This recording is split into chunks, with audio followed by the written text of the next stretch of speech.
Bonjour. Ton prénom? Mathéo. Enchanté. Alors, comment se déroule ta journée? Plutôt bien, hein. Pour l'instant on est en train de faire des simulations d'entretien pour les écoles de commerce, naturellement. Donc pour l'instant ça se passe plutôt bien, je dois avouer. D'accord, et ton jury, comment? Ça va, j'ai un ancien élève qui a passé plein d'oraux à l'époque où il avait l'âge de passer les oraux. Parce que maintenant il est un peu plus vieux, mais c'est vrai que du coup il a toute l'expérience des oraux avec les jurys, etc. Donc il apporte vraiment un gros plus, puisque nous, c'est la première fois qu'on va passer des oraux, etc. Et ça va faire la différence à mon avis avec les autres candidats, d'avoir des conseils de quelqu'un qu'on a fait beaucoup. Et du coup, quel type de conseils tu pourrais donner à des étudiants que ton jury t'a donné? Des conseils être naturel, je pense, pas se prendre la tête, parce qu'au final, faut partir du principe que le jury, ils sont là, c'est des personnes comme on peut croiser dans la rue, ça peut être vos parents, etc. Donc c'est des personnes vraiment normales, donc faut pas se prendre la tête, faut être naturel, même si c'est compliqué, hein, tout le monde le sait. Pour certaines personnes, c'est stressant, etc. Mais il faut réussir à passer outre et puis sortir le speech que tu as préparé, quoi. Et quel type de questions t'as posé déjà? T'as déjà eu ta simulation d'entretien? Non, là on a préparé les 4P, donc c'est à peu près la structure de l'entretien. Les questions qui peuvent te poser, en fait, c'est par rapport à ton projet pro, s'ils ont des questions. Vraiment, c'est des questions où ils s'intéressent vraiment aux choses. Si tu leur dis que tu as fait un stage, je sais pas, chez BMW et que tu développes pas plus, ils vont te poser des questions, tiens, tu as fait quoi dans cette entreprise, qu'est-ce que ça t'a apporté, c'est toi, quoi. Tu leur expliques ton expérience, ce que ça t'a apporté, et puis c'est que des questions vraiment d'interrogation pure et dure, c'est pas des questions toutes faites, ça va être en fonction du dialogue, en fonction de ce que tu vas leur dire, de ce qu'ils vont te répondre, c'est un dialogue, c'est un échange. Tu m'as l'air d'être très sûr de toi. Sûr de moi, en apparence peut-être. C'est vrai que... Ouais. Et t'appréhendes un peu? On appréhende tous. Moi, personnellement, je suis arrivé ce matin, c'est la première fois qu'on s'entraînait, j'avais un peu la boule au ventre. Je connaissais personne à l'équipe, parce qu'on est des groupes on est 8, il me semble, et on passe du coup devant les 7 routes qu'on connaît pas. Et on commence, et après on se rend compte qu'on est tous dans la même aventure, dans la même... je dirais pas galère, parce que c'est pas une galère, mais on est tous dans le même bateau. Donc au final, il n'y a pas vraiment forcément de concurrence, etc. Au bout de 10 minutes, le stress est parti, puis on s'entraîne, quoi. On est là pour s'entraîner. C'est vrai. Ouais.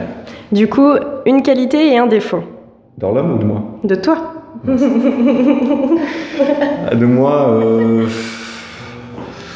je pense que je vais commencer par mon défaut. Je pense que je veux toujours avoir raison, et ça me porte défaut quelquefois, notamment dans les travaux de groupe, etc. C'est vrai que souvent, dès que j'ai une idée, je veux vraiment que ça soit mon idée qui soit prise en compte plutôt que celle des autres. Ouais. Mais d'un autre côté, ça m'a aussi permis à apprendre comment dire, du recul par rapport à ce que je dis ou par rapport à mes idées. Et donc c'est plutôt bien. C'est un défaut qui peut se transformer en avantage de temps en temps, mais la majorité du temps, c'est plus un défaut. Après, en termes de qualité, je pense que en termes relationnels, je pense que c'est ma plus belle qualité, je dirais. C'est que j'ai un relationnel facile avec les autres. Ouais, je remarque ça, oui. Et, donc du coup, je peux aller vers quelqu'un spontanément comme ça, et finalement dans la vie, ça aide énormément. Pourtant, t'avais l'air timide devant la caméra et... Ouais, mais voilà. Une fois que c'est parti, on n'a plus le choix, donc c'est pour ça. Mais sinon, ouais. 8 puissance 3. 8 puissance 3. Je vais vous dire ça. 512. Ah, ok, très bien. C'est sûrement la bonne réponse. Je crois que c'est ça en plus, c'est exact. Bien joué, bravo. T'es le plus rapide à avoir répondu de tous les étudiants que j'ai interviewés, bravo. Ça fait plaisir. Du coup, alors, plutôt vanille ou chocolat? Vanille. Question difficile. Team chocolat. Ouais, je dirais chocolat quand même. Ouais. Gourmand. Légèrement. Et alors, est-ce que Orlum t'a beaucoup aidé pour cette préparation aux oraux? Clairement oui. Moi là, je peux pas trop me rendre compte parce que c'est ma première matinée, même pas journée. Mais je pense que ça va m'aider puisqu'on va avoir des simulations tout le week-end. Au minimum, on va avoir 3-4 simulations, donc on va pas arriver devant notre premier jury sans avoir rien fait. Et en fait, les erreurs qu'on va faire ce week-end, on les refera pas devant le jury. Et si on les fait pas devant le jury, on a plus de chances d'être pris dans l'école. Donc c'est pour ça qu'on est là. Et ouais, je pense que ça apporte quand même un gros plus. Dernière petite question. Pour toi, c'est quoi le succès? Le succès? ça varie en fonction des personnes, mais c'est vrai que pour moi, le succès, après, le succès personnel et professionnel, personnel, je dirais de continuer de rencontrer plein de personnes. Enfin, j'ai rencontré plein de personnes extraordinaires dans ma vie, j'aimerais continuer à rencontrer plein d'autres. Donc personnellement, continuer à avoir des amis, ma famille, etc. autour de moi, et professionnellement, faire un métier qui me plaît, bon, c'est ce que tout le monde dit, mais toujours